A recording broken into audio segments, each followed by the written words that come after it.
Global market में अमेरिकी dollar में नरमी के बावजूद भारतीय करेंसी रुपए पर दबाव बना हुआ है। सोमवार को डॉलर का भाव 88 रुपये 33 पैसे तक चला गया। ये अब तक का सबसे निचला स्तर है।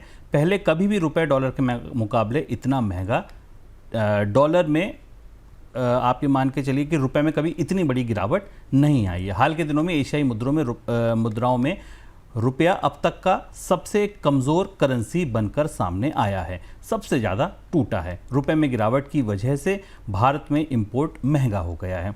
सर, रुपए का हाल कैसा है, पहले तो इसी का गुणा गणित समझ लिया जाए।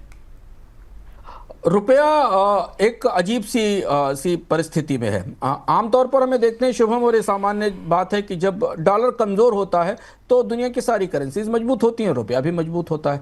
डॉलर पिछले 5-6 महीनों से डोनाल्ड ट्रंप के आने के बाद टैरिफ के असर से, अमेरिकी अर्थव्यवस्था में मंदी की संभावना से, अब वहाँ ब्याज दर में कटौती की संभावना से लगातार दबाव पर है। डॉलर इंडेक्स 98 से नीचे 97-98 के आसपास बना हुआ है, लेकिन इसके बाद भी रुपए में तेज गिरावट बनी हुई है। 6 से 7% रुपया तो मई से अभी तक टूट चुका है।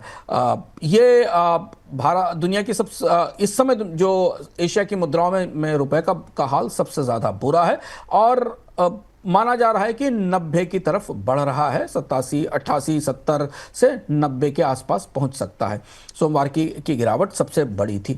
तो रुपए को और रिजर्व बैंक को लगातार बाजार में दखल देना पड़ रहा है। यहाँ तक कि रिजर्व बैंक ने भारत के जो एक्सटर्नल मार्केट है, फॉरवर्ड मार्केट है, वहां भी दखल देने की कोशिश की, लेकिन पिछले 2 हफ्ते के भीतर उन सारी रणनीतियों का रुपए पर कोई असर नहीं पड़ा। रुपए में तेज गिरावट है। इसमें एक बड़ा हिस्सा विदेशी निवेशकों की बिकवाली का भी है, जिस पर हम चर्चा कर चुके हैं। तो ये डॉलर के मुकाबले ये गिरावट और ज्यादा गंभीर और तीखी होती दिखाई दे रही है।